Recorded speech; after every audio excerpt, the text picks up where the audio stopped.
everyone, so welcome back to my channel. This is the Metadon speaking. Today we'd like to talk about Japanese weapons, particularly Japanese swords, katana and whatnot.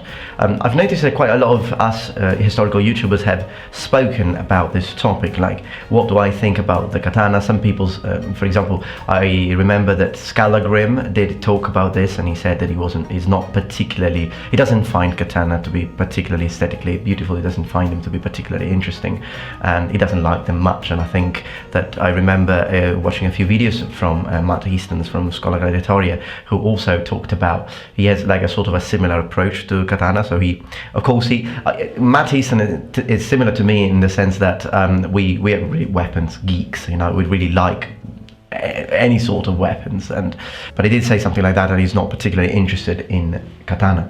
So what is my opinion, what is my position, what are my feelings for the Japanese katana? Now for this video I don't have a good quality katana to mess around with, so my Nodachi will have to do, although if you ask me, a Nodachi is actually really, I even almost prefer a Nodachi over the katana, because it's just badass, it's cool. Anyways, this will have to suffice for this video. So, what is my opinion on the Japanese katana or Japanese swords in general? Well, first of all, I'd like to say that I really like Japanese swords, and I've always been fascinated by the katana, so much so that I have, as you know, practiced kendo. Now, I know the kendo is not Koryu, and that therefore probably practicing something like kenjutsu or yaido would give you a better grasp on understanding how to use a katana. But at the time, in the place where I was living in Japan, it was a very small countryside town, and therefore there was kendo, because it's the most popular now, to be honest, in Japan, among all sword martial arts or sword focused martial arts. But I could not find any Koryu or Yaido school nearby where I lived, so this is why I chose kendo basically. But I don't regret it. I mean, I liked it, although in the future I hope that I'll be able to study some Koryu, because I am interested in particularly Katori Shintoryu, Kenjutsu and Yaido. So as I said, I like Japanese swords a lot, but I must say that regardless of the fact that I like them a lot, they are not my favorite kind of sword. As a matter of fact, my favorite kind of sword is the typical 13th century European sword. So this is the kind of aesthetics that I find particularly appealing and pleasing to the eye. I really like, this is an Okesho Type 12, I've said it millions of times now on my channel, but for those of you who are new today here, new guests, this is an Okesho Type 12, 13th century, beautifully made sword by Elgar Swordsmakery, and it was hand forged, spring steel, solid build. So if we compare a Japanese sword to a European sword, we can immediately see there is a huge difference in the guard. And I have to say that not only I prefer this sort of guard because it makes me feel more safer, okay, because it does give better or offer better protection, but I actually find it more pleasing. I find it more beautiful to look at than the small disc guard. Although it's not that I don't like it, okay? I still like it. But the reason why I like it is because it's typical. This one I like it from an aesthetic point of view. This one I like because when I see it, I think of the samurai, which I really like. Okay, so it's a different kind of feeling I get. But if I have to consider its practicality, then I have to say that I definitely prefer this over this. Now clearly this is a one-handed sword, these are two-handed swords, so these are completely different swords, but it's just to give you an idea on the aesthetics. Even the way the fuller is normally in the center of the blade with European swords in majority of cases, whereas for those katana where there is a fuller, as you can see, it would be towards the top part of the weapon because of the weapon's construction. So it makes perfect sense that they would do this, but I still find this more beautiful to see.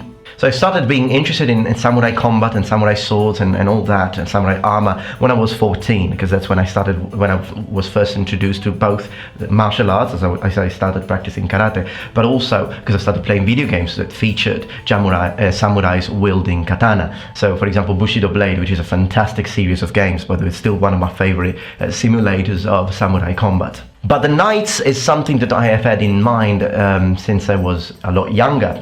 As a matter of fact, when I was 9 or 10, I started playing Dungeons and Dragons with my cousin and relatives. And of course, the sort of weapon that you had in mind when you thought of the word sword would be this, because this is the one that I've had in mind for longer.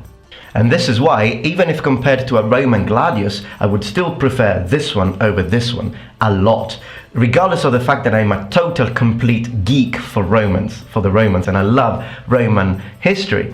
But I have to say that if I look at the gladius alone, I'm like, oh, gladius is so cool, Roma invicta. But then when I see it next to this, I'm like, I'm just going for this one, it's cooler. Now, if we compare gladius to a Japanese sword, in this case the Nodachi again, here is where it becomes a stall for me, because I like both. In this case, I can't choose. I like the gladius a lot, but this one really fascinates me because of samurai. So for me, this is a perfect stall. I like both, and I can't choose. Now, one thing I would like to say, though, is also, I think one of the reasons why, at the end of the day, because there are many types of Western swords, okay? A type of Western sword, namely the Aukeshot Type 12, or even Type 15, to be honest. Well, I like most Aukeshot anyways. I think the reason why this happened is also a matter of statistics. Because if you think about it, there are loads of different kinds of medieval swords in Europe, okay? Loads of different kinds of swords. From falchions to all the different kinds of Aukeshot to lots of different kinds of swords. In Japan instead, and this is really interesting, it's a very curious thing, if you think about it, I mean, look at the Tanto, Wakizashi, Katana, Tachi, Nodachi. They all look like the same sword, but in different length, if you think about it. There isn't much variation. All the guards are the same, the handles, only difference is basically the length, and the blade's only difference is basically the length and the amount of curvature. But the concept is still the same. So the Japanese basically, reaching one point in history, when they developed the Tachi, they just stick to it. Whereas in Europe, that didn't happen much. We think of the difference between again, my Aukeshot and an Estoc, for example. Completely different concepts. We had both double-edged, single-edged, and yes, you can find some very primitive forms of double-edged weapons in Japan as well, but that's not the majority. And once they reached the concept of Tachi, they just stick to it. The only exception being the Nagamaki, which is a different concept, still very similar, but it's a different concept because of the ratio between the handle and the blade. And that is why I'm very fascinated by the Nagamaki. I'm considering acquiring one. A wakizashi looks like a tanto in steroids, a katana looks like a wakizashi in steroids, a tachi is a bigger katana, nodachi is a bigger tachi, so, and that thing continues. Only having basically one pattern to choose from, it would make sense that this pattern doesn't please me in its entirety if compared to much more variety. And this variety comes from the idea that if you think about it, I mean, what happened in Europe, historically speaking?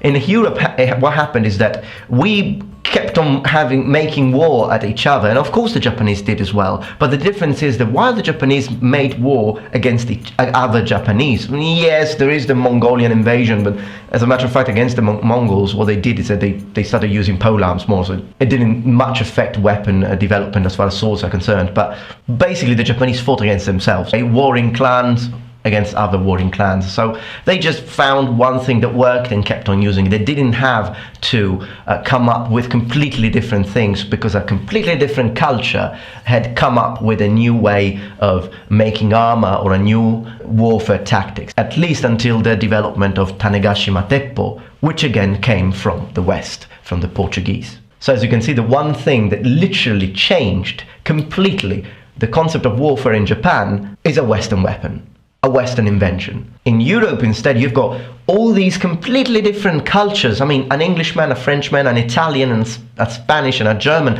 and a Greek. We're all completely different. We don't speak the same language. We don't eat the same food. We are very, very different. Our buildings look different. Even today, regardless of globalization, our buildings look different. Our houses look different. The way we live is different. The way we eat is different. We are completely different. And of course, we come up with completely different tactics and concepts as far as war is concerned, and therefore our weapons will be, I mean, if you look at Italian and Northern Italian armor and you compare it to German Gothic armor and you compare it to native English armor, They are different. They are very different. Each one making his own decision, and of course based on what they were going to face on the battlefield, etc. This is why I think, at the end of the day, I do prefer Western swords. But again, I think the difference in terms of aesthetics between a Western sword and a Japanese sword is not that much for me. So it's like, this is for me an Okeshot Type 12, for example, or quite a few other kinds of Western swords, and this is a katana. Okay, they're very similar. If you take, for example, a European falchion, then this is what happens. And if you take a Viking sword, although I really like them, you know, I still prefer katana over Viking swords. But if you give me the Okeshot types of swords, then I do prefer those.